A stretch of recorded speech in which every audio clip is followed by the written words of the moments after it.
Hey, so we're back at recording another video. I got my friend Jut here today. Jut flies drones. I can't draw a straight line with a ruler, and I got a face for radio. So I'm going to let Jut take it away. Go ahead and introduce yourself.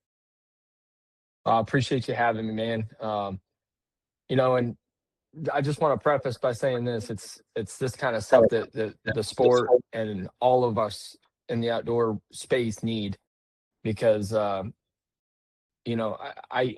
just want to preface it with this. I've been involved in a lot of different organizations ever since I was a kid, from the Jakes and the NWTF all the way up into competing in the adult division. And it was fierce and competitive, just like 3D archery was. And here we have youth turkey season right around the corner. And the last 3 years, it's like I have to make phone calls to find a youth to take. Wow. You know what I mean? And when I was a kid, I was hoping to get selected or asked if someone would take me. So I think the awareness and folks like yourself and some of the other organizations, this is the only way we're going to get in front of people and really get the information that really needs to be in front of them out there. So thank you. Oh, yes, sir. But no, so yeah, so drones. We can talk about turkeys Oh too. We can talk about drones, turkeys. We can talk about yeah, anything that's legal. yeah. So back in 2022, to preface this, I was a guide out west, straight out of high school. Uh, ate up with hunting. 2006, 2007, working on about 40,000 acres of ground out in South Central Kansas. I mean, just heaven on earth for an 18, 19-year-old. It's heaven on earth. And yeah, that Really was 50. amazing. I went out. It I was went out there to myself when I was 50. So I get it. okay. Yeah. Um, I'm out there by myself, away from home for the first time, nervous as all get out. And I tell people, at the risk of sounding like a sissy, I cried. I dropped my mom off at the airport. I'm 1,300 miles from home. I was scared to death. And I'm driving down the road, and I got about 5 miles outside of town from my dorm room. And it was sunset. A whole bunch of pheasant had taken off across the road. And if you've ever been out there at sunset, you know what that's like. And I just turned to look at them going across. And a deer that I actually studied in college is standing there, in velvet. Here it is, middle of August, and the deer's like 170, 180, and it was the first one I'd ever seen with my own eyeballs. And I quit crying pretty quick. And Yeah. so I've been involved in the outdoor space my entire adult life, as well as taking it very serious in my youth. In '07, a TV show came to town, Jesse and Ginger Moorhead. They had a TV show called Staying Safe with Jesse and Ginger. It was title sponsored by Hunter Safety System. They got in a bind and needed a cameraman, and I filmed Jesse shoot a 171. Camera had more buttons than a laptop. A lot different than the cameras I'm using today to film projects. I'm using GoPro. And yeah, even better. Push one or tell it. Now you can just voice command it on. And they offered me a job to be their cameraman. Did that for 4 years, and the last year I actually produced the show and edited.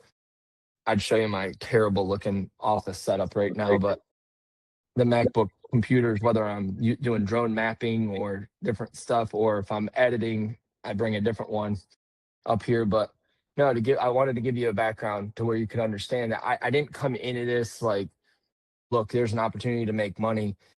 Use all of that time of getting on very high pressure blood trails, meaning you're in a camp, you got 5 days to get it done. A lot of people were spending $3,500, $4,000, $5,000 to be on a hunt, and I don't care who you are. It's like they had to catch a flight at 8 a.m. on Saturday, and Friday night they made a marginal shot, and it was amazing to me. And this is probably a part that you'll see people scrub back and listen to again. It's amazing to me in all these years and all this time how we are so thick-skulled sometimes that people will say, Well, I would give it 24 hours, but I got a plane to catch at 8 a.m. So we need to go on the blood trail now. What? You know, no, you're going to jump that deer. And back in those days, if you jumped him, your chances of finding that deer are somewhere around 10%. Right. I So got fast something in the truck will find him, but you know, I don't want to drag him any further than I got to. You know what I mean? quartering towards the truck is always best. And yeah, no doubt. And depending on how bad my shot was, you know, depending on how far he's going to go. If we got Yeah. time, I got a story I can tell you about that as well. Anyway, go ahead, tell me more. All right. So fast forward all these years of guiding, filming, um, even spent some time guiding in Ohio. 2022 comes along, and I see probably the person that deserves the most credit for putting this out there, Mike Yoder from Drone Deer Recovery. He has a very popular YouTube channel. I see him out doing deer recovery, and I'm thinking, that's it. That's what I want to do. Oh my gosh, like I have my own content development opportunities. I build marketing material for people all over the world. Why can't I market my own service? And so at that time, I made the bizarre investment of, and it was January of 2023. It was $20,000 for this drone. And I knew what it could do, but trying to educate the general population on, hey, we now have a different way to recover shot deer. And like anybody that goes into business, especially being young, I think there's a lot of grace that needs to be given. But I went into it with a plan of I'm going to find deer. And since then, that's split off in a million directions, whether it's waterfowl estimated counts for DWR, whether that's a farmer calling. Just the other day, Saturday, we got a call. They were moving cattle, and a 2-day-old calf got separated from the mother, went into a brush lot, a cutover, gone, can't find it. The drone found it in less than 2 minutes. So by using, this drone, I didn't really realize the magnitude of all the different arenas it was going to bring me into. But let's go back to buying the drone. So doing some video work in the past for DWR here in the state of Virginia. I contacted them and I said, hey, listen, I'm seeing this going on in Ohio. Are you aware of this? They were. And I said, I would really like to do this in Virginia, but I want to make sure I have everyone's blessing, because $20,000 is a heck of a hit for a hope, you know? And nope, they said we knew somebody was going to get into it. Very cool. So I purchased it. And much like others that are at the cusp of technology as it's coming out, you get it and you're so excited and you cut the tape and you open it up and you're like, now what the hell do I do with this thing? Like it's like February. There's nothing to find, of any value, of any kind of money. Apologize. Yes, ma'am. I'm talking to a gentleman about Jarvis. He's talking to me about drones. Can you say hi real quick? Just say hello. Yeah, she can come on too. Hi there, little lady. This is Sutton. Hi, Sutton. I'm So gonna secret, Sutton, while you're here. here, she Oh, can't hear you. I got my AirPods in. So you translate for me. Sutton, I write children's books too. Oh, I he write writes children books. There's a group of beagles that talk and drive cars and do all kinds of stuff. They're called Beagle Book Club, and they love to read. I started out writing the stories for my grandkids. Wow. This In just a second. here, my background picture. After the sun went down, the hunt was over. We all gathered around a campfire, and I read the Christmas story that I had written about Beagle Book Club to the kids that were there.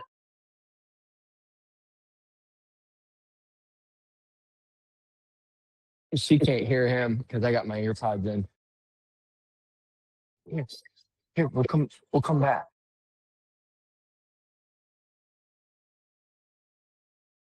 Well, honey, can I finish this up real quick? Well, this is a good time for me to talk to the audience real quick while you're handling some family issues there, or some family, not issues. Mm. We're recording this live tonight, folks. So Jut's off-duty supervisor. Yeah, I'm working on it. Yeah, honey. I'll be right back. Just give me just a few minutes. Sorry about that. That's quite all right, man. I was just telling everybody that we're recording live, and what they're seeing is life as it happens. It is. So this will be published as a live video, and then I'll do some edits on it and make a shorter video. All right. Maybe get out the ums and the ahs and. Sure. Yeah. So I'm being nosy a little bit. I'm gonna be a little nosy, and then I'm gonna let you get back into it. When you were leaning over with the daughter, what's that light you got behind here? you? No, look like a spotlight. Is there a spotlight in front of your case there? Well, Stanley. Same one I got. Exact same spotlight. I recognized it as soon as I saw the front of it. Yeah. So when you're coming in to land at night, because a lot of them are at, this is the best. Whoever my client is, point it directly at the drone, so that I could follow the drone through all the treetops or any and get it away from all. I'm getting about every third word that you're saying. I don't know what happened, but I'm not hearing you anymore. I had great audio on you. We're having a time here. Have you got me now? Okay. Yeah, I got you just fine. Yeah, when I'm coming in through all the trees trying to land at night, because you're in a different location flying all the time. Whoever my client is for the night, their job is to shine it directly at the drone so I can make sure there's no haymakers, widow makers hanging out. Because as you know, you don't want to, it's like flying a dozen eggs everywhere you go. So you just talked. You don't want to bump into anything.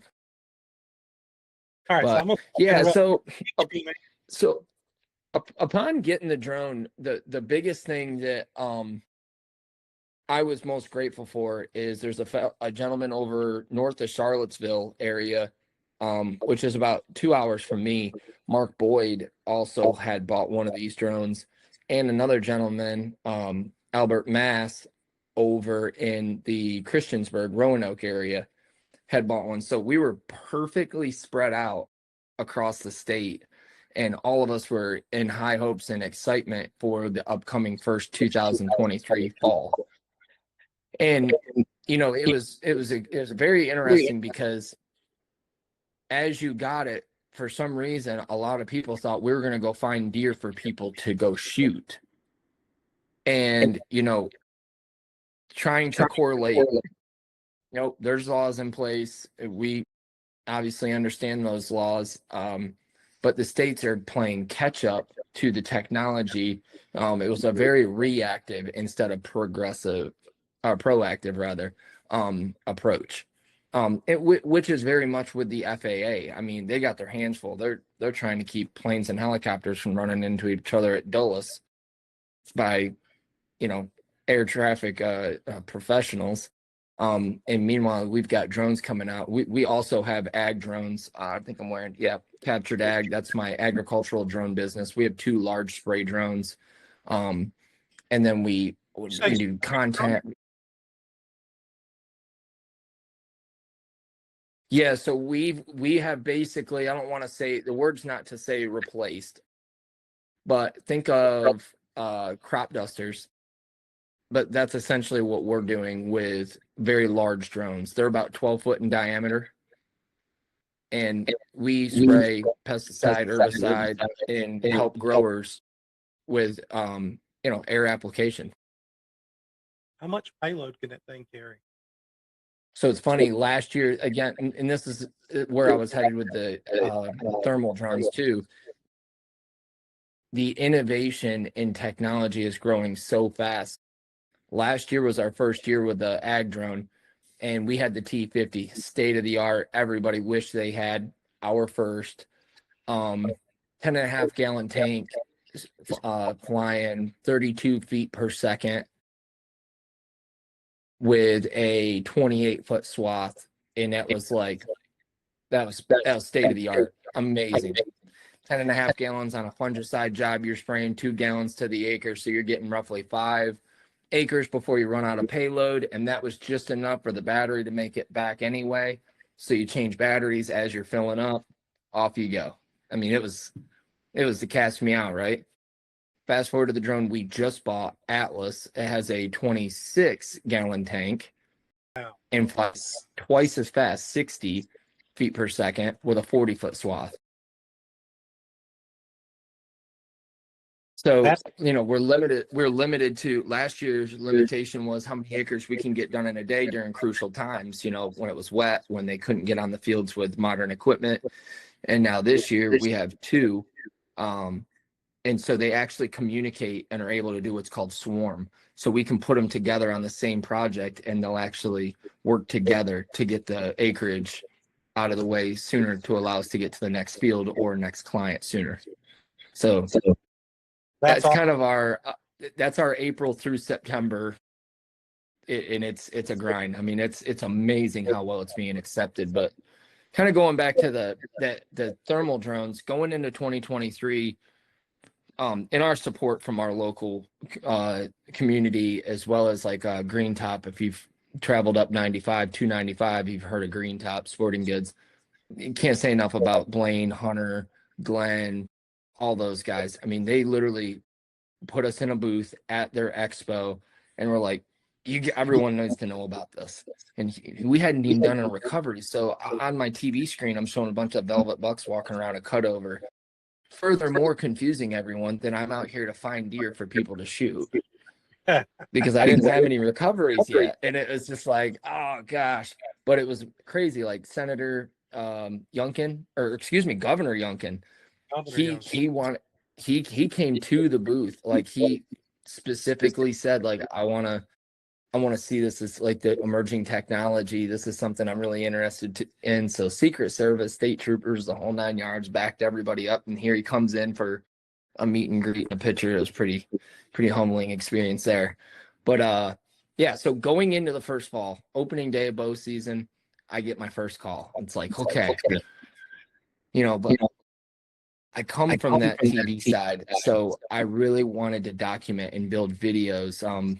And I'm not sure, I should have provided you with a bunch of stuff, which I can if you would like to sprinkle into your final edit.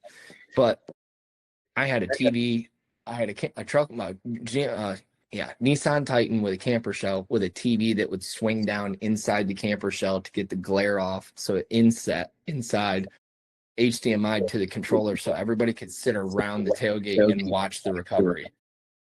It was amazing. I mean, because very seldom do you show up and there's one guy there, the guy that shot the deer. That's very seldom. Normally it's a group of 6 to 10 guys. Everybody wants to see the technology. Everybody wants to see it work. And you give them what they think, right? I mean, you put on the show. Yeah. Oh, it is. It's very much a show for the kids, and love it as much as grandpa, and everybody in between. So by default, you can expect, we do charge, as long as you're within 1 hour, we charge $425. After that, I get a little more creative with the price to accommodate for time and fuel, but somewhere between $425 and $500 is about the price that we've been charging. And before you get inspired to jump off the couch and run out and buy one of these, I want to explain, like, owning one of these drones and being compliant is not the hard part. The rules are the rules. We have our Part 107 license. We have to do constant, like, we're constantly updated with new knowledge, new tests. But also with ag drones, we have to do constant testing and record keeping. So it's kind of nice, and it becomes part of your habit of making sure there's no TFRs, which is called a temporary flight restriction. We have apps right here on our phone that allow us to, pull up on demand. We're able to pull up airspace and see exactly what's going on. As you can see, as I get down towards Norfolk, Virginia Beach, you can see all the different stuff. So that's all stuff to know. So when a hunter calls, they're like at 11 out of a scale of 1 to 10. You know, they're freaking out. Like, I shot the biggest buck of my life. I got a track dog. What is it? I got a dog. I got a track dog, so I know. Oh, that's right. I know. Yeah, so you can totally relate to this. So it's like they're out of their minds excited, which is great, and you are too. You know, depending on how far into the season and how many nights in a row you've gone till 4 a.m. But you know, so there's key information that you're trying to extract, because a lot of them start out as 160s. You can appreciate that. You know, and the shot is, I shot him right behind the shoulder. And, you know, how the deer reacts means more to me than anything else, because if they are honest with you and they tell you, I shot it, it bounded a few steps and kind of hunched up and stood there for a long time, I can almost call it right now it's a gut shot. And the first year we went running right out when the phone would ring and go to that client. And what we found was we were very successful. We found the deer, but we were finding a lot of alive deer. And that really didn't do anybody favors. That didn't help us, didn't help them. And in a lot of cases, you're kind of looking at them like, gosh, I can't drive all the way back out here for free tomorrow. You know, I've got things I have to do. But at the same time, they're looking at you like, well, what do you think? Is he going to die right there? Gosh, as many blood trails as I've been on, I got to be honest, I've never sat and babysat a deer take its last breath. So they're incredible. I wouldn't make it near as far as any of them make it. But you know, yeah, we really adjusted what we were doing. Nowadays, we're 3 years into this, believe it or not. We're entering our 4th year right now of flying infrared drones, and now we've got a third one on the way. I've started other pilots, because the demand has grown that much. So the first year, I think I did like 35 recoveries, 35 searches, I'll say. And I think the second year I did like right around like 45, but we had more pilots in the area. This last year, between me and my pilot, I think we did 66. And what that attributes that to, because now there's a lot of pilots. There was like 20 this year in Virginia versus the original 3 just 2 seasons before. So a lot of hunters are using this technology. But again, like I said in my original business model, I didn't realize how people were going to use them, meaning not every person calls because they think they made a bad shot.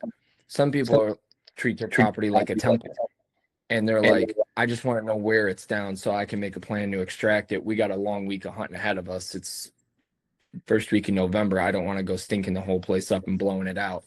Some people don't have the best relationship with their neighbor, and they're like, I need to know where it's at so I can call the law or go see the man, and hopefully he'll let me get my animal. Because when you do this search, you're in infrared and you'll see a heat signature. Well, the drone also, right next to the infrared camera, has a 200x zoom lens on it, which is incredible. I mean, you can watch the deer blink. The detail's so great. And for night searches, on top of the drone is a spotlight that is synced to that camera. So wherever that camera's looking, that spotlight stays with it. So, you know, that was not hard to believe. And then there's everything down from the single mom, you know, little Johnny got a bow and came home with a bloody arrow. We don't even know where to start. But he wanted the drone. And, you know, you're from Eastern Virginia, so you can appreciate the dog hunting and the heritage of it. It's gone into now where this is a good segue to, and I'm sure you'll have some specifics for me, so I'm definitely will be able to circle back. Once season ends, this year was the first year it surpassed our deer recovery is our deer herd analysis.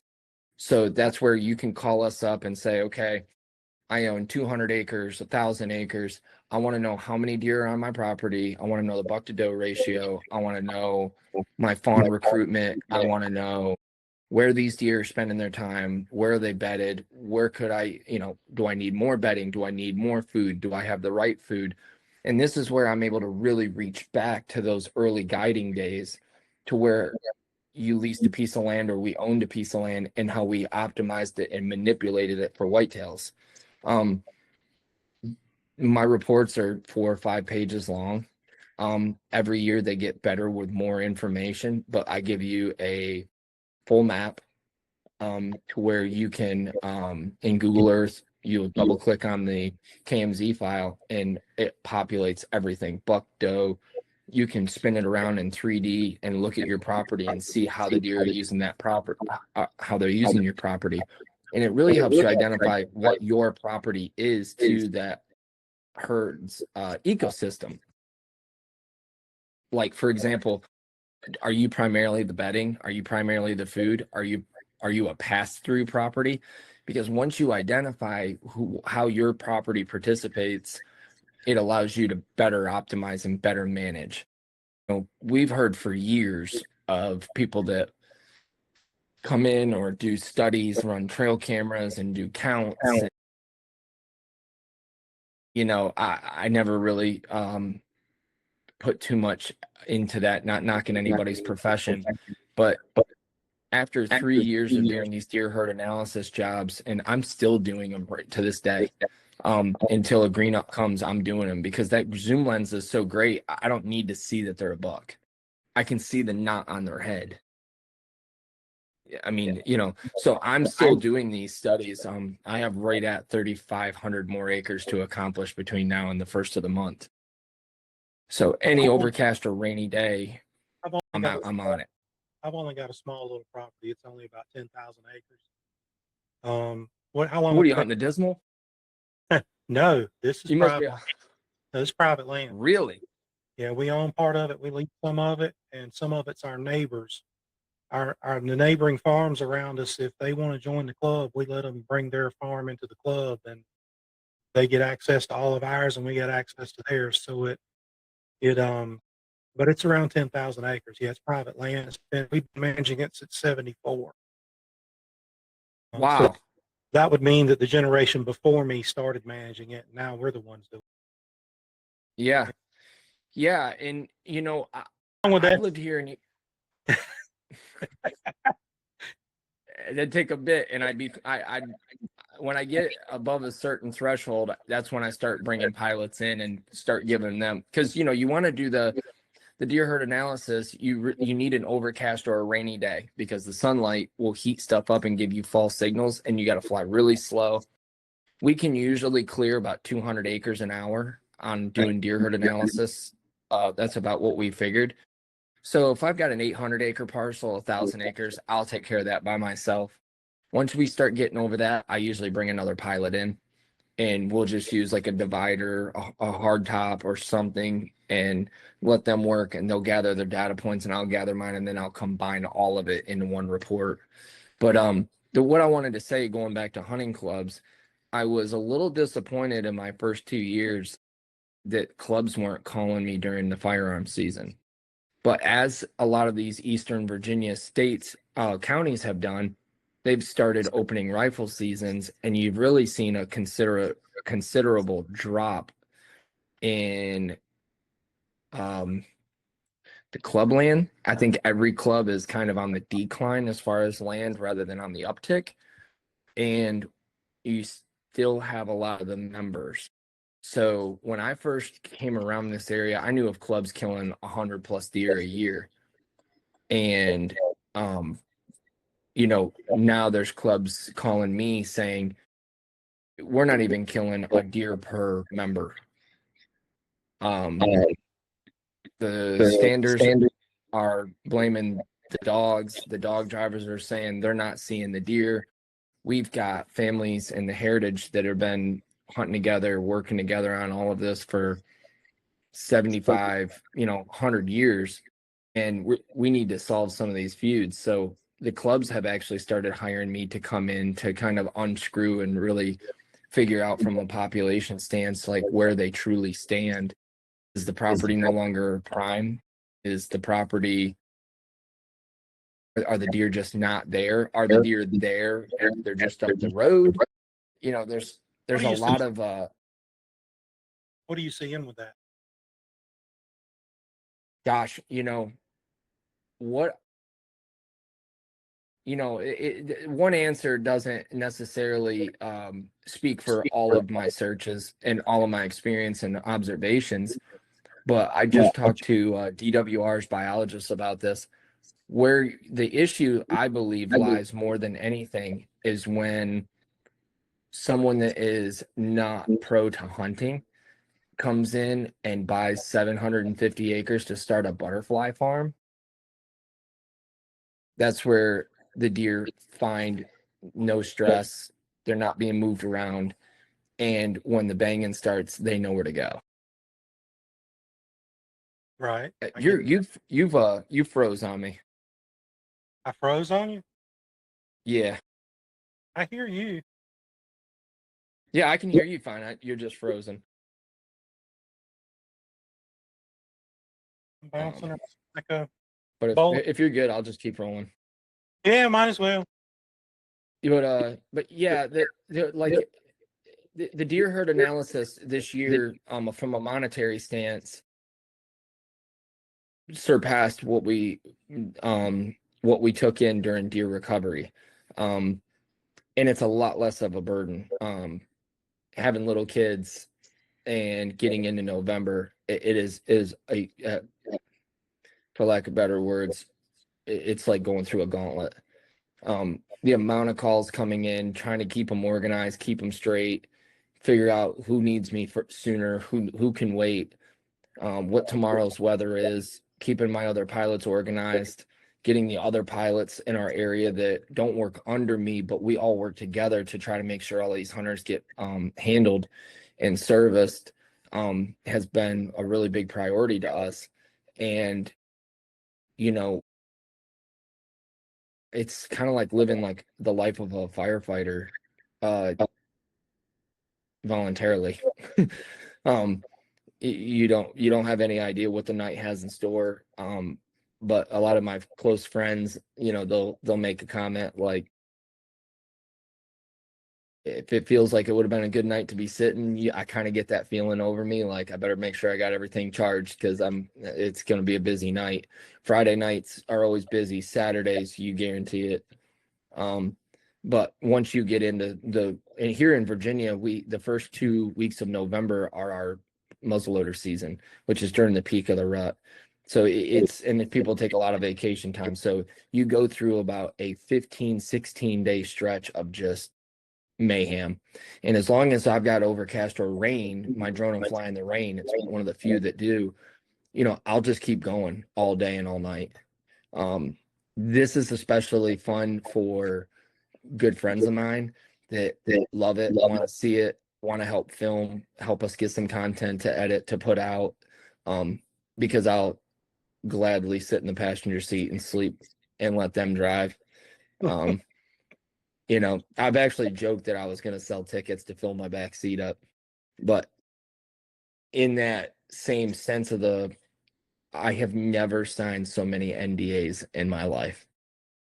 Right. Like, I'm in corporate business on a daily basis. I signed an NDA this morning with a very large firm, but you don't even see them once every 6 months in my line of corporate world.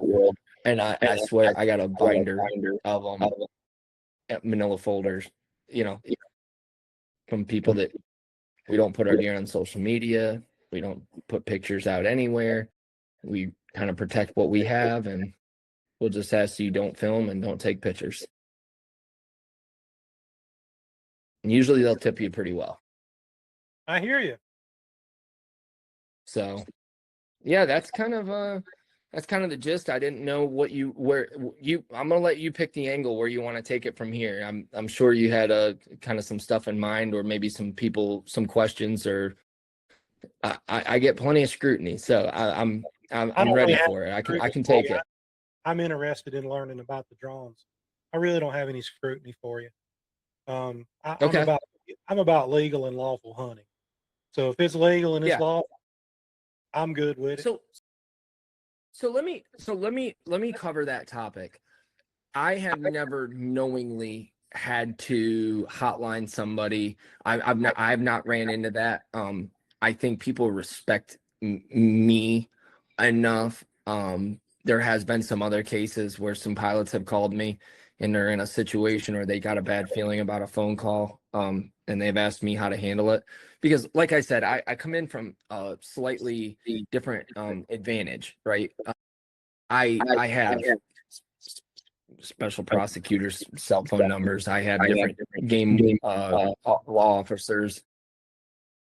I have access to those folks for different reasons, and 1000% of the time, they take the time to listen to the situation at hand and give us free guidance. And I would tell everyone that does this to exercise that right, because without realizing it, especially when you're dealing with strangers in the middle of nowhere, in the middle of the night, some folks are worried about getting home alive. Some folks are worried about getting paid, when in reality, we have to put the law first.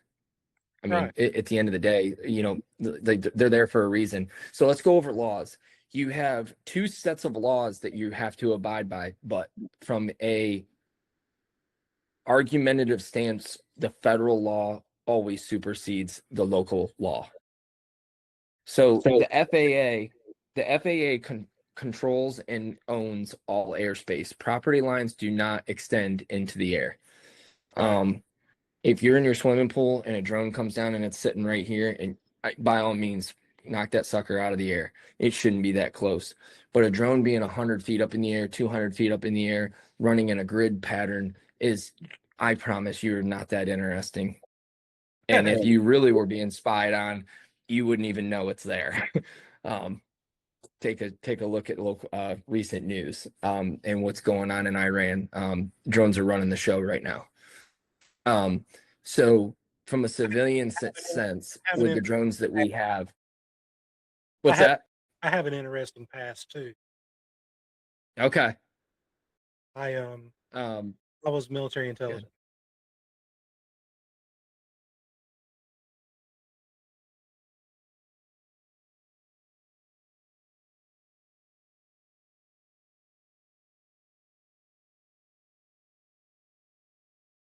Countries. Yo puedo hablar bien español, señor. Explíquense There you go. Parlez-vous français? Speak redneck too. That's awesome. But I was trilingual. I was Bond, and now I'm okay. Q. And now I'm Q. Well, that's all that matters. We appreciate you. Q.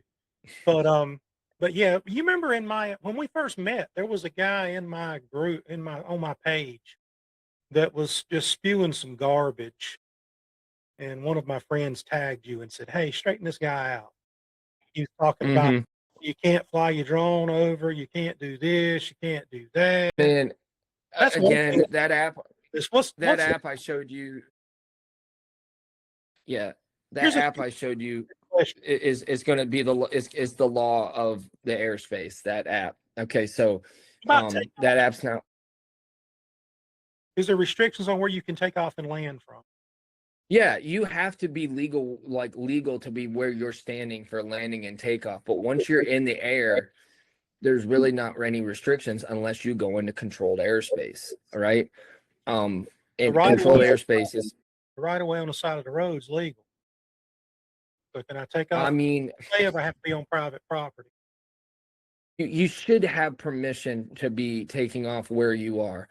A lot of times I tell folks missing pets is a huge category for us.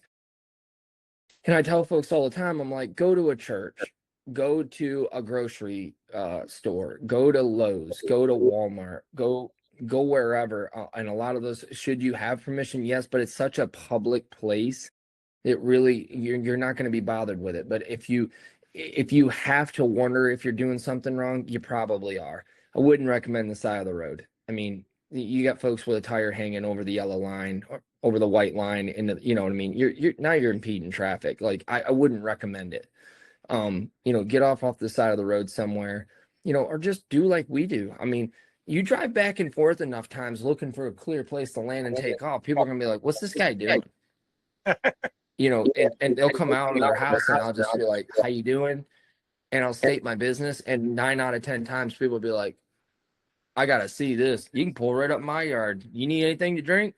You hungry? How long you been doing this? You know what I mean? And It's I amazing. can't tell you how many of those. It's Oh amazing. yeah, and I can't tell you how many of those people turn into clients for other reasons. Right. Missing Pat, they're like, this guy he turned around in my driveway one night. I was going to shoot him right where he stood, but he had the coolest drone ever. Nice guy. I got to know him, and next thing you know, so it just pays to just be transparent with what you're doing. But going back to airspace, and this is public information. Anybody can find this. Do not shoot a drone. No The doubt. FAA views a drone is a registered aircraft. We have our own N numbers associated and tail numbers associated to every one of these drones. Your biggest drone all the way down to your smallest drone. If you're registering it with the FAA, it means you're a commercial pilot. You're doing work with it. It means you have your 107 license. The FAA, the only difference in the paperwork is how many souls are on board. That's really the only difference. So you are looking at 100% felony, the money to replace the aircraft, the loss of work for the pilot. I mean, and they're taking this very serious. I mean, I can't tell you how many folks at trade shows walk around and they're looking at our booth and they'll look at all the drones and huge ag drone all the way down to our little tiny, drones like this little dude here, like our little Avadas that we do like indoor inspection. Yeah, that's about the size of Yeah. mine. Yeah, the people will look at me and be like, better not shoot that thing out of the air if it came anywhere near me. It's like, Is old Jim Bob. He's got that there 6th grade education. And he's you better not fly that over my property, my 6 acres, man. You better not be over here. again, That's the guy. It's the farthest thing from a hobby for me, for us, for what we're doing. I mean, a lot of our drones we don't have a lot of drones in the consumer space, like a $700-800 range. I mean, my newest ag drone was $42,000. I'm not putting that thing anywhere it shouldn't be. And it also acts as like a taxi. If that sucker's flying, it's because it's making me money. Much like the infrared drones, and that type of stuff. So a couple things that I've started doing to try to mitigate, not just for me or my client, but to try to help someone else in the area. I'll call the police non-emergency line if I know I'm flying on the outskirts of town or possibly in a populated area. I'll call non-emergency and let them know what I'm doing. And they're usually very grateful because the phone rings like, oh, we got a drone over my house and I don't like what's going on here. But make no mistake about it, no matter, and you'll appreciate this, no matter how excited that hunter is and what he's trying to get you to do, you are responsible. You are what they call the PIC, pilot in command. So all of this comes back down on you. You have to be the clear thinking, you have to be logical, you have to be knowledgeable, you need to know your laws. I have had the police pull up and tell me how, I'm going to jail and I'm all this other stuff of what I'm doing. It's negligence on their part. They don't even know the laws. In a lot of cases, they'll ask for my ID and I actually give them my remote ID pilot license instead of my driver's license. And they'll be like, what is this? And I'm like, well, that's what you really need to see. And that I'm sitting here with the landowner of this field. I don't care that guy. I'm on 300 acres and I got a guy down the road with 3 acres fussing. Nah. But you froze again. Can you still see? They asked me for my ID. I hand them what I've never seen before. And they stand there and scratch their head and look at it like, what is this? There's U.S. government on it, but what does this mean? Yeah, you're frozen again. Dang it. I can't see what you're showing me. You still hear me though. I can still hear you. All right, long as we can hear each other. If the video don't come out, we'll do it again. Okay. So yeah, I mean, is there anything specific you wanted me to drill in on? The takeoff and landing was a question I had, was where could you legally take off and land? So you're saying you probably should be on private property when you take off. Yeah, or like a common place, and like I tell people all the time, I'm like, pull off on a secondary road, pull off onto a pull off on the side road. Surely the guy had permission to be hunting where he was hunting. Yeah, well, you know, he should have. Hopefully, He should have. yeah. I've got some stories. I'm not gonna do them here and dime anybody out, but you really just got to use your head and your investigative spidey senses sometimes with people to realize what you're doing. And I'll tell somebody, no, I'm not putting me in that position, you in that position, the drones in that position. It's just, yeah, it's not worth it. So when somebody calls you and you got about an hour to drive to get to them, do you ask some qualifying questions up front? So let's run this as a simulation. Ring, ring, ring. Hello. So you can be my other end of my call. Hello. Hey, hello. Deer of a lifetime, man. He was a Carolina 11 pointer. They two antlers sticking straight up, just like this right here. And I want you to come find him for me. I like it, man. I like it. Very cool. Where are you located? I'm in Richmond. All right, cool. Just yeah, outside you're just Richmond. right I got a big place there. I got about 8 acres. I got a big place. Cool. Very cool. Hey, do me a favor real quick. So let's get some of this stuff out of the way. In order to be able to make sure we're good to go, especially when you saying you're in Richmond, we've got the airport and some other things in that area. I'll ask for you to send me your address. And then once you send me the address, I'll plug it into my app and I'll be able to see right there if airspace is clear, if I need to request a Lance approval, which is a temporary approval given by flight control or the control tower to be able to go do what I need to do. And then once I see that's good, I'll say, all right, man, hey, it's going to be 4:25. I'm on a call. I can come to you next. There's, some other things there, but I essentially asked for him to set it up for me. What does it look like? What was the shot? What did the deer do upon the shot? What's your gut telling you? And that's where you're here. Is this guy confident in his shot? Is this guy just 425 don't mean nothing to him? Is this guy wanting to be entertained? There's kind of some things that you kind of navigate in your head to know like what you're dealing with. But ultimately, if they're like, yep, I'm good with that, and if I don't know them or I don't have a very good feeling about it, I have links pre-made in my notes right on my phone for payment. I'll kick them that and I'll say, hey, as soon as I see the payment link, I got your address. I'm headed your way. And usually momentarily, especially if there's any kind of severity or seriousness to the guy whatsoever, I'll get a notification that payment's been collected. And you charge whether you recover the deer or not, right? I mean, yeah, the way I look at it is I have no controlling stake in this except for exhausting the effort because I wasn't there. I don't know if you nicked the deer. I don't know if you center punched it. I don't know. I really don't. I mean, there's some people, and again, this is going to sound like I'm talking poo-poo about my competition, but I assure you I'm not. There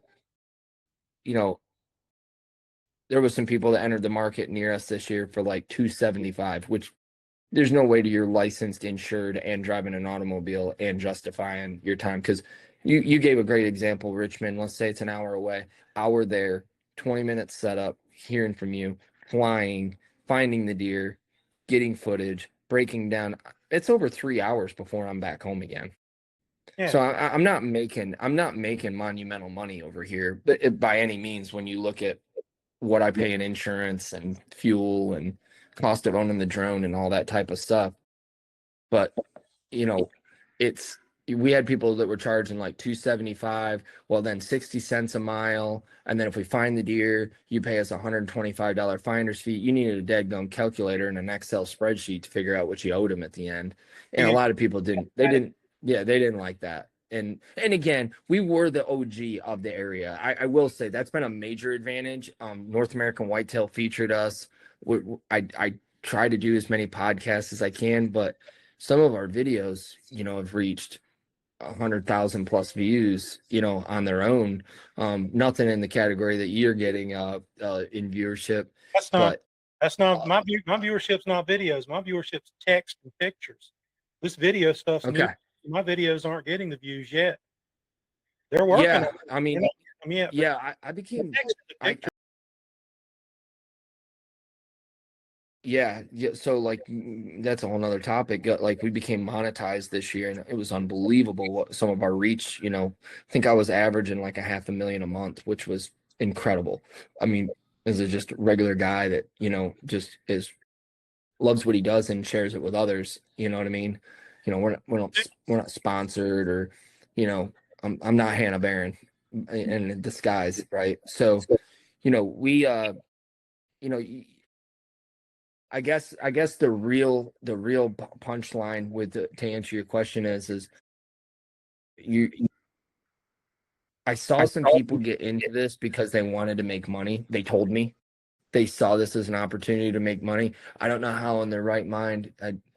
Again, math class must have been an entertaining spot for them because you know if you're even going to break into the market, you're spending 9,000 minimum dollars on a drone that can handle this type of work, plus your time away from home, plus your fuel, plus your insurance and all that kind of stuff. You basically had to work for free for the first year, and your drone's done for the year. And where we justified it is we have a media company, so I use these drones for other things, missing pets, um, infrastructure, inspections, flying cable trays and thermal looking for hot spots to where it would suggest a wire might be exposed. I had a lot of other areas to put these drones to be profitable to justify owning $40,000 between two drones.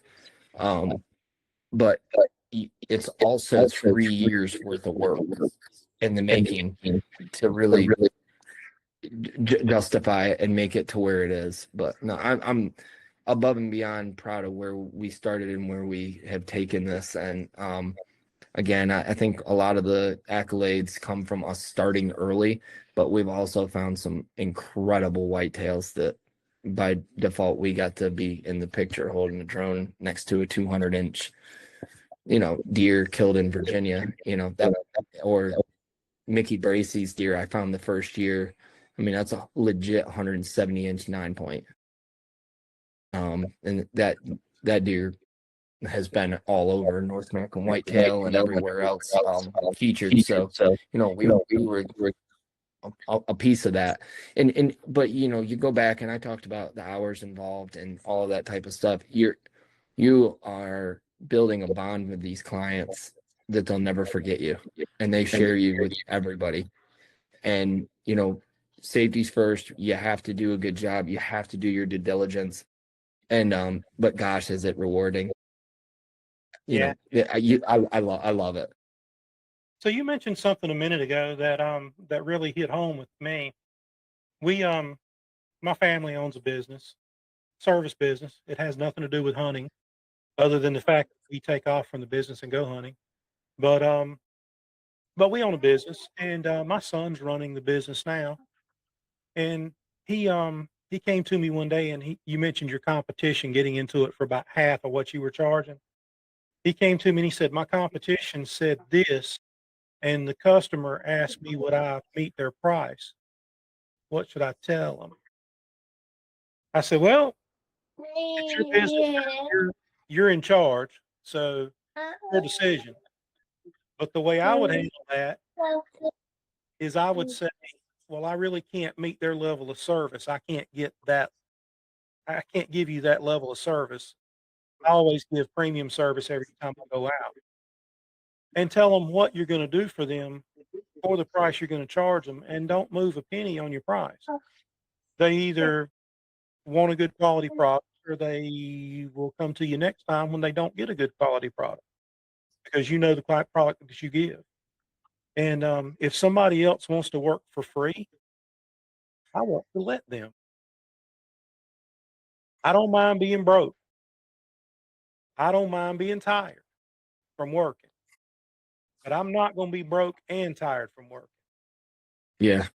I'm tired. I'm going to be well paid. Yeah, I mean, Who's doing yeah, yeah. And I deal with it outside of this, you know, and my heart's really with the farmers, because you know, starting to do work with the backbone of our society, you know, there's a price per bushel that the government sets, and then there's the moving obstacle of weather, disease, and insects. I mean, there's what these guys go through to grow a corn harvest yeah, it's unimaginable. I mean, they got cast iron guts to be able to handle it. You know, the drought, too much rain. You know, when you get all that rain, now it's time for fungicide. You know, to stop from, you know, all of the downfalls. But in the reality, you can't just charge a farmer whatever you want. diesel was almost $6 a gallon today. Yeah. Yeah, there you go. And that really comes back. I told you earlier that about the guys that were like 275 plus 125 plus 60 cents. You know, some of these drone guys are like, I don't know how you're doing what you're doing and not charging a setup fee and a trip fee and a per mile fee. And I get to this guy and he's got 10, 30 acre fields. He told me he had 300 acre fields. I got to break down, move my whole setup, reset up. They'll hear it here if they hear it, but if I like them, I tell them you're not asking the right questions up front. Remember, I asked you some qualifying questions. Yeah, I do. Even with the farmers. Gosh, man, I got notes everywhere.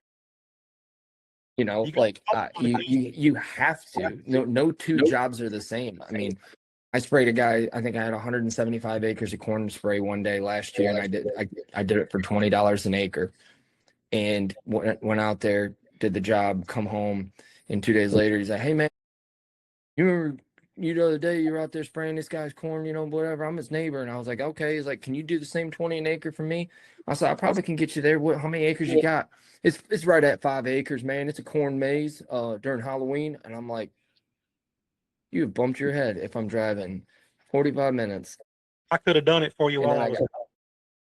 yeah, like you should have wandered over, because now, I mean, now you're asking me to drive all that way for literally one flight. But I still have to disinfect and clean everything. Oh, like I tell people, 10 acres or 1,000 acres, it doesn't matter. It's still the same setup and the same cleaning. So you have to judge this accordingly. If a grower is going to say, "Oh, you know, where are you at in your career? Where are you at with your brand and building your name?" You know, we sprayed a lot of guys crops that we also found deer for in the past. You know, so we already know each other. There's a professional business relationship there, so they understand I got a price, but they also have a cost not to exceed. So, you know, getting on that level with those farmers and understanding where they're coming from, because a lot of them, I'm gonna tell you flat out, man, the first time they had me out for the first round of fungicide, it was like, "We're gonna give you 100 acres and see how you do. You might be a trick with a drone to find a deer. Can you spray crops without leaving streaks? You know, can you do a good job? Do you know what you're doing? What the hell do you know, just because you're a good drone operator and everybody knows you as the drone guy, now you're jumping to my space. I'm a farmer, third generation, fourth generation farmer." So, so A Jut, lot of the drone, when it's spraying, the sprayer drone, when it's spraying, does the GPS guide it? Do you tell it to fly a path and it? yeah, it's GPS. So basically, you'll fly the border, right? You'll fly.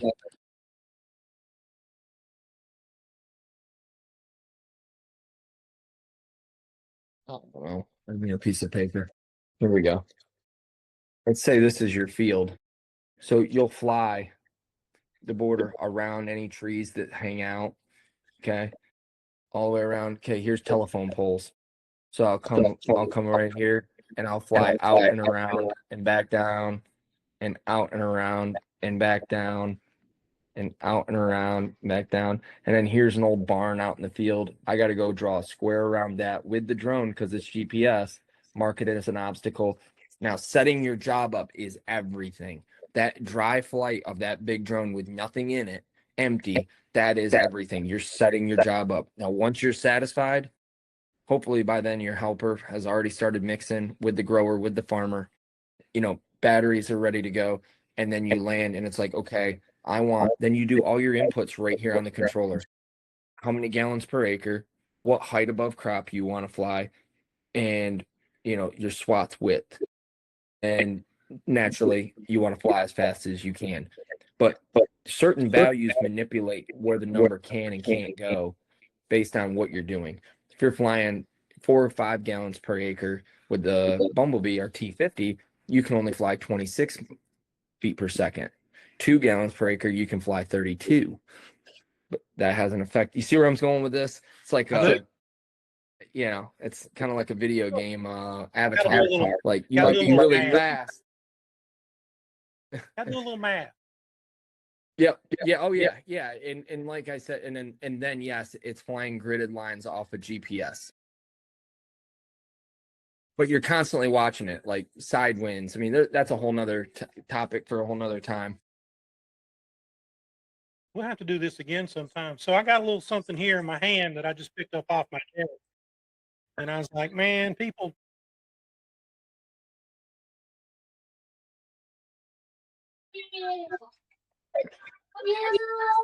Expanding area.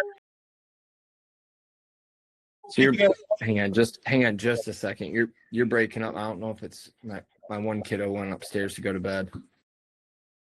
Okay, I'm sorry. I saw the broadhead. Can you start over? I'm just saying, you got a dog box on your truck and people think, oh, he don't do anything but sit in the truck and run dogs. I got an arrowhead laying here. I bow hunt. I got a muzzle loader over there. I got a rifle. I got a nice climbing stand.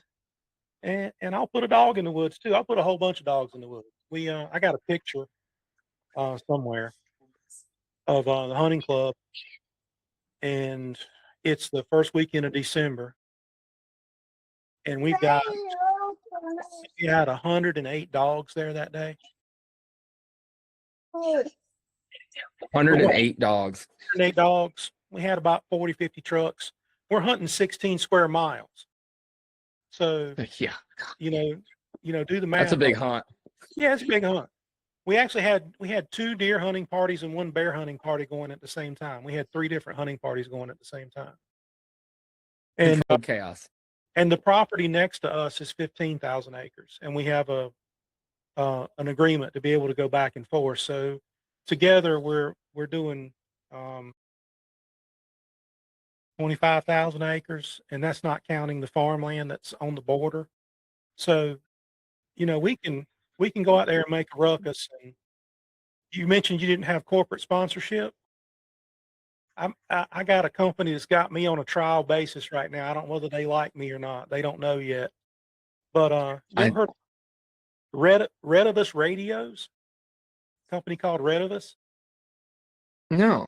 Yeah, we use two-way radios to talk, and Redivus Radio, they make GMRS, and I think they make some ham. I don't want to speak out of turn. I know they make GMRS radios because they just sent me one. It's an Easy 5 GMRS Redivus radio. It's pretty heavy duty. It's waterproof. It's heavy enough that you could use it for a weapon. I mean, it's got a little weight to it, and it's compatible with your kid's Barbie radio. So that blister pack radio that you buy at Walmart, yeah, it's called an FRS radio. GMRS and FRS use the same frequencies. The GMRS is a licensed radio that has more power, but the little Barbie radio talks on the same frequency, so you can talk to your kid on it. Or like when we did this hunt that the background here is for, we had a lady that actually showed up with her Barbie radio, and she used it during the hunt with her daughter. And we could pass out the little blister pack radios that cost about $3 or $4 a piece, and say, here you go. And if they dropped it, broke it, lost it, whatever, no big loss. Big deal. But the radio I'm using is about $80, and they make them that are $300 or $400. But Redivus came to me. I had a video that went viral. I'm standing on one side of a ditch bank. There's a deer on the other side of the ditch bank that won't show me its head, and I don't have any buck tags. I only get 2 bucks. I've already shot both of them. It's late December, and it looks like a doe to me, but I can't see the whole deer. And the deer's just standing there broadside. I could have I could have used my bow and taken this deer. And keep in mind, we're running dogs, and the deer's just standing there. I think the deer thought it was better hid than it was. And we were in the process of catching the dogs up. And some of my cousins were talking so much that I'm pretty sure their tongues were sunburned when they got home that evening because it was just constant radio traffic. You see where I'm going with that, right? So Oh yeah. I've got my lapel mic.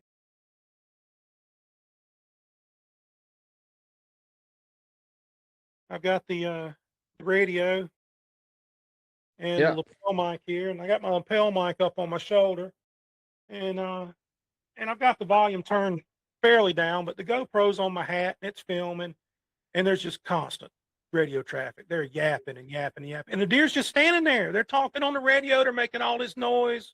Dogs are barking over here about 200 yards back down the power line, and the deer's just standing there. And I'm standing there with my rifle going, show me your head or show me your other end. It don't matter. Show me one end or the other. It'd be my luck. Yeah. I'd Yeah. go with antlers if I'd have shot, but and I titled the video too close to call ditch line encounter or something like that. And Red of us saw the video and they said, hey, so you use GMRS radios? I said, yeah. We're going to send you one. It was a little more in depth than that. You know, they sort of talked to me and said, and took a little application or whatever. We're going to send you one. We want you to review it. Tell us what you think of it.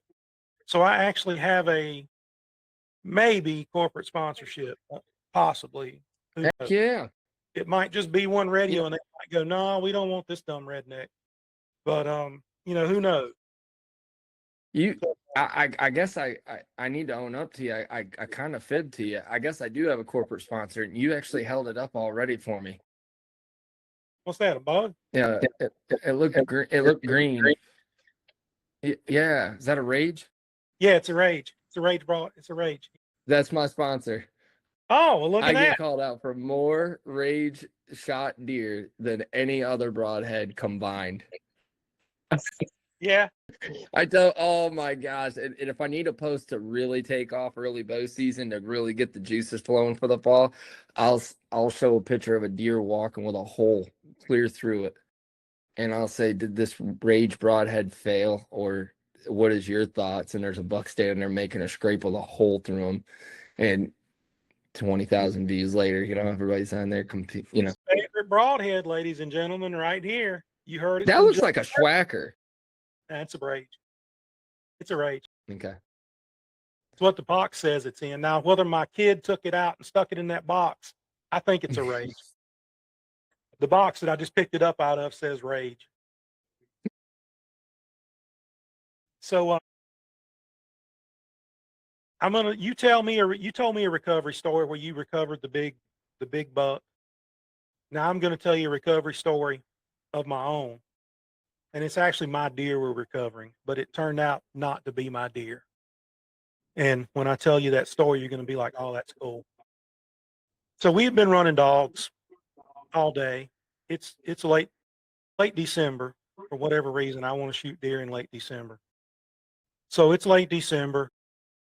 Haven't tagged a buck at all this year. I think it was around 2018 when this happened. So my son and I are in the truck. We're actually packing up.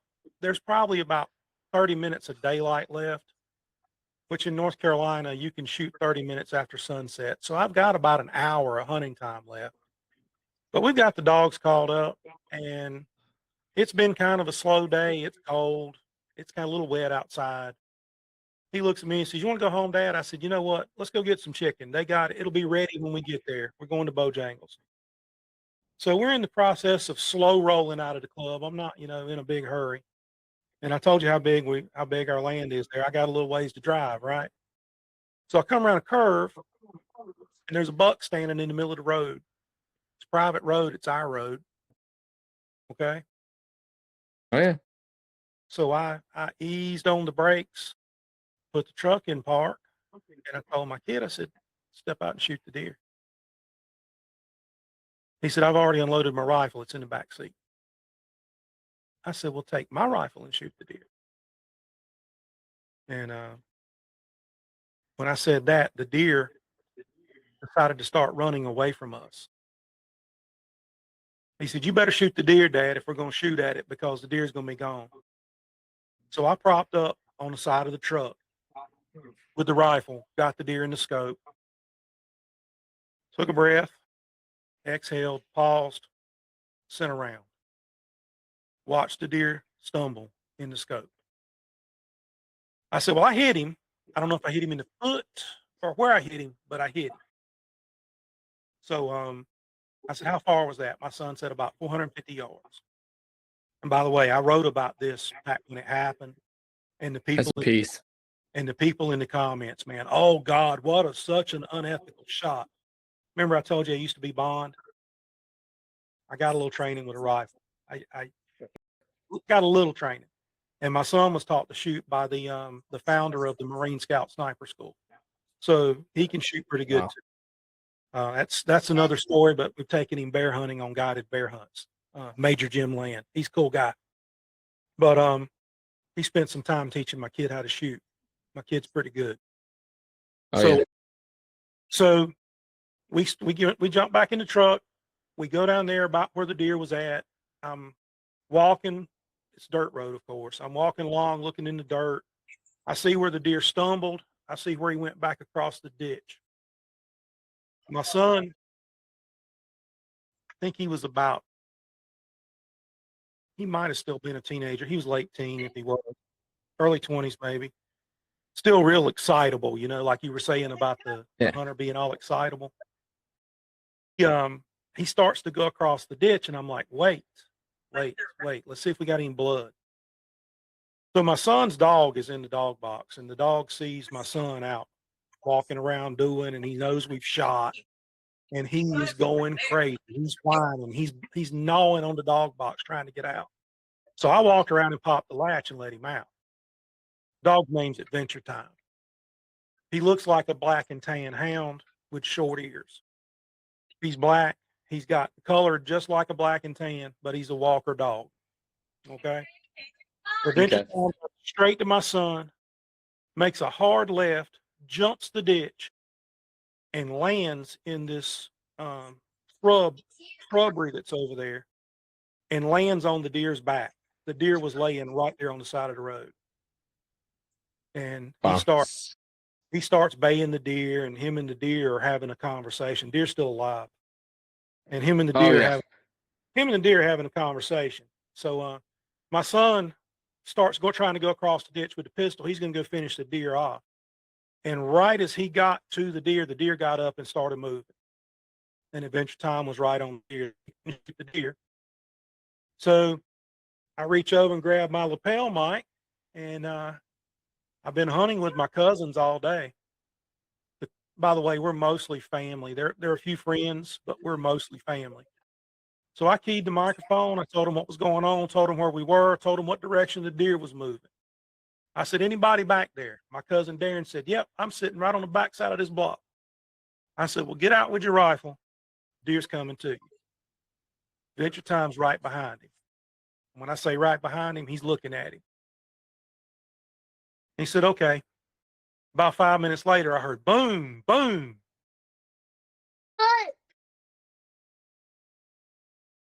Darren comes back on the radio. "I shot at him. I educated him. I didn't hit him. He's coming back to you." So we had Adventure Time in the truck with us that day, and we had a puppy with us, a young puppy, 8 months old, something like that.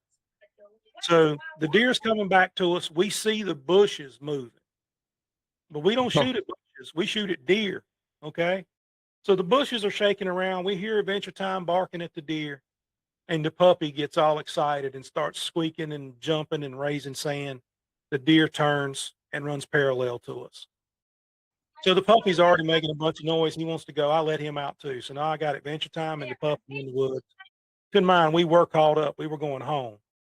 But anyway, we got Yeah. the deer, and I'm watching Adventure Time on the GPS. He's not moving fast. The deer is not moving fast. So I get on the radio again. I said, "Hey, the deer is headed to such and such direction. I'm gonna follow along on the truck and make sure he doesn't cross this path that I'm on, and I'm gonna try and funnel him that way. So whoever's over there, let me know what you got. So it was about 10 minutes later, I heard boom, and then I heard the recoil of a pistol. Radio crackle. It was one of the family friends. He says, "Come on over here. Got your deer. Your deer's laying right here by my truck. Come get your deer." So I drove around there, and as I turned the corner, there was a 12-year-old boy standing there with a 20 gauge single shot shotgun. And I drove up, and he said, "Mr. Deer's laying right there." I said, "You shoot that deer, son?" He said, "I did." And I went and looked at that deer. I started looking at it. And his dad, former Marine, good guy, known him a whole lot. He says, "That's your deer, man." He said, "That deer was barely moving when that boy shot it." He said, "That's your deer." I looked at that deer. I looked at that little boy. I looked at that deer again. I said, "I don't think that's my deer, John. I don't think that's mine." I said, I think the one I shot laying out there somewhere." He kind of looked at me, kind of side eyed. He's like, "The deer barely made it out of the woods. That's your deer." And I told that little boy, I said, "You the last one to shoot him, right?" He said, "Yeah." I said, "Sure deer, son. I'll go help you clean it. Let's go to the clean." So it was a nice buck, mountable buck. I don't stored mounted. I didn't care nothing about it. I don't have a single deer mounted. The first deer I ever shot was a rack buck. I shot it with a 410 shotgun sitting in my dad's lap, and it's so never really been a trophy hunter. I actually enjoy taking somebody else. That's one reason I've got my guide license. I'd rather take you hunting and get you a deer than get one. So that's my recovery story. I've had so That's great. That's a good. And please tell me that the child that I heard a minute ago was your child, and my audio stuff's not messing up so bad that I'm listening to the neighbors or something. No, it's one of mine. 15, 5, 3, and 2. Ah, We found out what was causing that. yeah, I was going to say you need to get some TV service or something. Maybe get a Roku or get some maybe a radio. You need a Redivus radio to play with. It's what you need, man. That's what you need. That's what I need.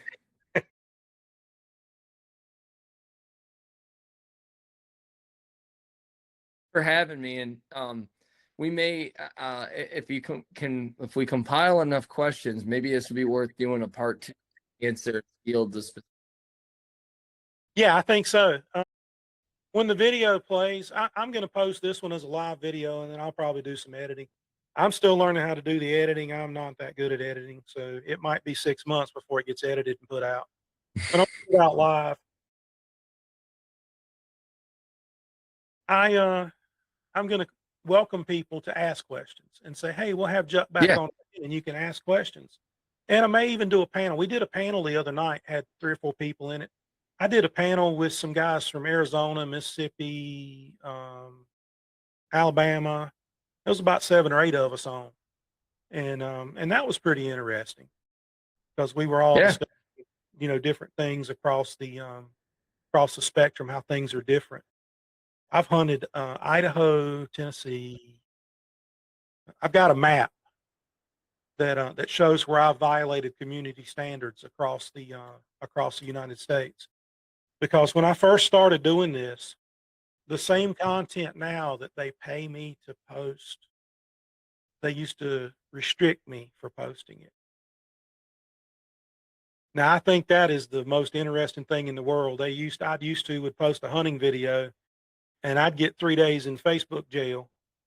And now I post a hunting video, and they can't put a commercial on it fast enough so they can sell something. And and you're monetized. And I'm monetized. Yeah. So so it's amazing to me how that's changed. It's the fact that we can still do it's a blessing. No doubt. Oh, speaking of which, have you seen the the stuff that's in the farm bill, federal farm bill? Can you be more specific? It's a bill right now. First of all, they tried to pass a. I'm gonna fiddle with my computer here a little bit and pull it up so I can read it and sound like I got some sense. But they tried to pass a bill against greyhound races. Okay, and that bill was pretty much DOA as soon as they filed it. Is so Well, that tends to actually be a different demographic than we are talking about that are no, into that. no. It's the title's a different demographic, but when you read the meat in the writings, it would affect all of us. Hang on just a minute. Let me see if I can get it to pull up. That's insane. Um, anyway, I'll give you the gist of it as it's pulling up. So they wrote this bill about greyhound hunting, and they wanted to ban it, and it didn't have any support. So it was pretty much over, and they knew it was over. So they took the language from the greyhound bill, put it in an amendment, Amendment 25, and attached it to the farm bill. And I'm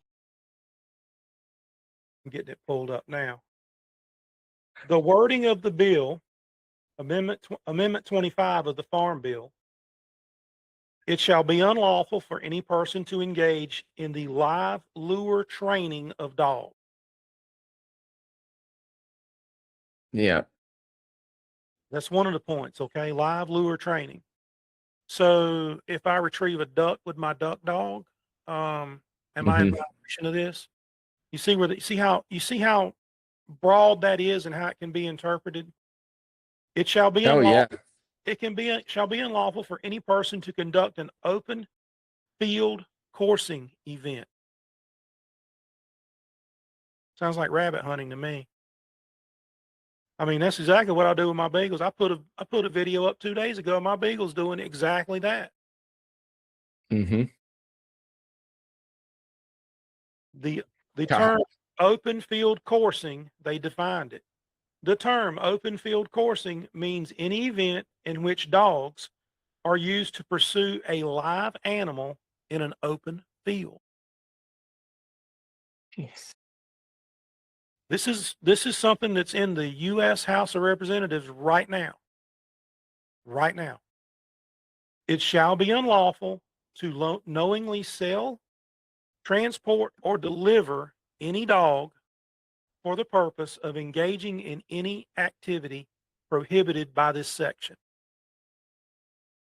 So you can't sell a beagle, can't sell a duck dog, can't sell a deer dog, can't sell a bear dog, you can't deer hunt, you can't bear hunt.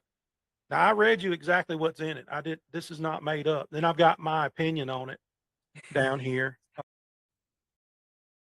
The my breakout, my evaluation of it. By the way, this writing that I've done here, I if it's not viral, it's going viral. It had about 1,000 shares, I think, last time I looked at it. So it's people are reading it. People can't believe what they're reading. I had a couple people argue with me, and I'm like, well, here's the bill, read it for yourself. But they've Yeah. attached attachment. It's Amendment 25 on the Farm Bill, and I just read you the meat of it, and that Jeez. I couldn't believe it. Somebody sent it to me, and I couldn't believe it. I said, "You got to be kidding me!" So I went and read it for Well, myself. I mean, there's so much too, like with the drones. If you're familiar with this DJI ban, you know, like there's so much like where Homeland Security, and all of this other stuff to ban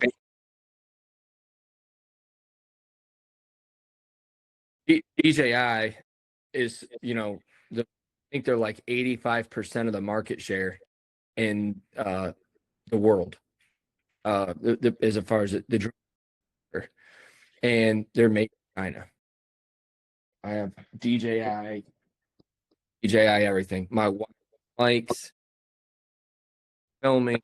DJ, and like I got everything drone I showed earlier, DJI, and they're like, okay, well, they're giving China valuable basically content of what's going on. I'm thinking, gosh, Google Earth is everywhere, all this other stuff. And why are they picking on this one drone? Well, it gets right up to D-Day of when they're going to ban DJI, and they have to say, well, DJI and any non-American made drone is going to be banned. No more FCC licenses. Of course, everybody's calling me because not only do we do the stuff we talked about, we also have a drone captured drone works, one of my third company. We do drone sales, drone repair, but also drone education. We just had 17 students Saturday in a class, ranging from 15 to 75 years old. So let's read what this bill means. And it essentially is any drone non-American made is now going to be banned. Well, you just wiped out everything. There is no US manufactured drone at a budget sense to be able to continue the work that drones are creating in our economy. Whether you're doing mapping, whether you're doing infrared, you're doing agriculture, forestry, you name it. These are DJI drones, and it ain't gonna fly. It's just not gonna happen. And I'm amazed at what they try to do in broad daylight. It's encouraging. I mean, I read the articles and I read the gist of the why, and it really turns down to they should just say, well, we haven't figured out how to make money to allow people to do it yet ourselves.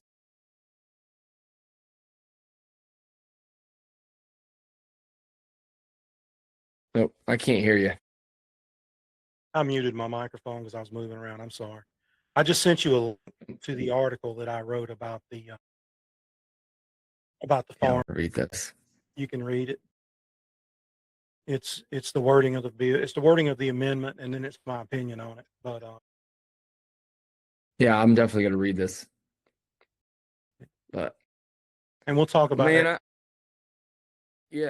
I can't thank you enough for having me. I can't thank you enough for being there. And I'm fat. We've all got things that we know how to do. And you seem to be the drone man.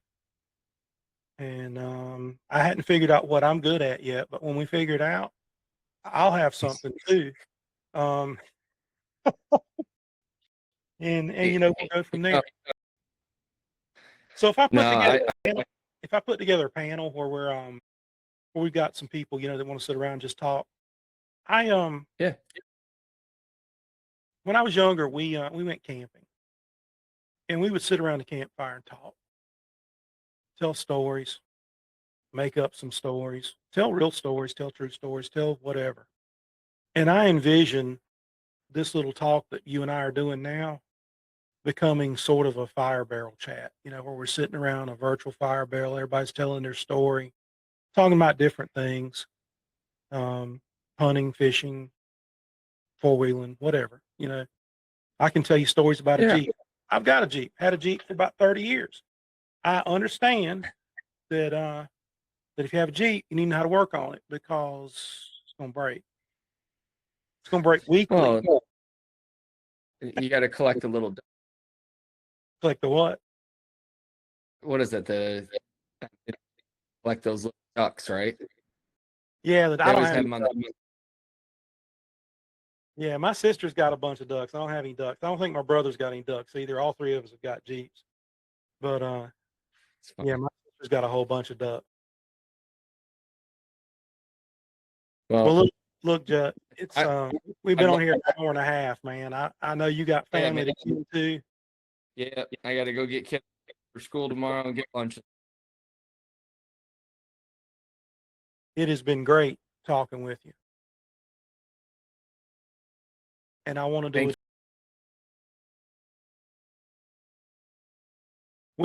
We need to.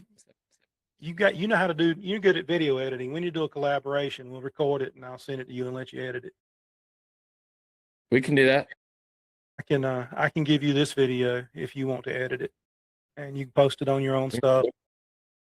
I'll post it on my stuff. Yeah. But I can probably hook you up with some video your recoveries.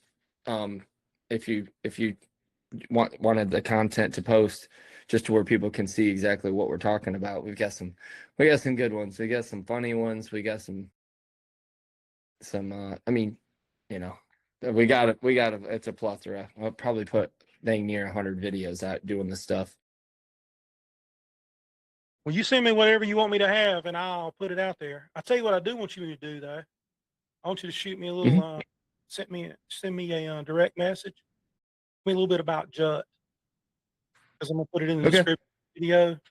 Tell me who you are, so we know what to put in there. And I'm gonna sign off. We don't have to hang up just yet, but I'm gonna stop the recording because I think we're done talking. So, folks, what we've got, how do you pronounce it? Updike? Yes, sir. We got Jut Updike from Virginia, drone pilot. My man does everything. We appreciate him being here tonight, and we're going to do it again soon. So follow me on, you guys are already following me on Facebook on about 3 or 4 different pages. Follow me on YouTube. My YouTube page needs the help. And don't forget, I also have that Rumble channel that we're trying to get started. And Rumble's important because I can show you things on Rumble that I can't show you on Facebook and I can't show you on YouTube. Rumble does not have that censorship that those other platforms have. So I'll see you around, guys. Thanks a lot. See you, Jeff. All right, mister. Thank you.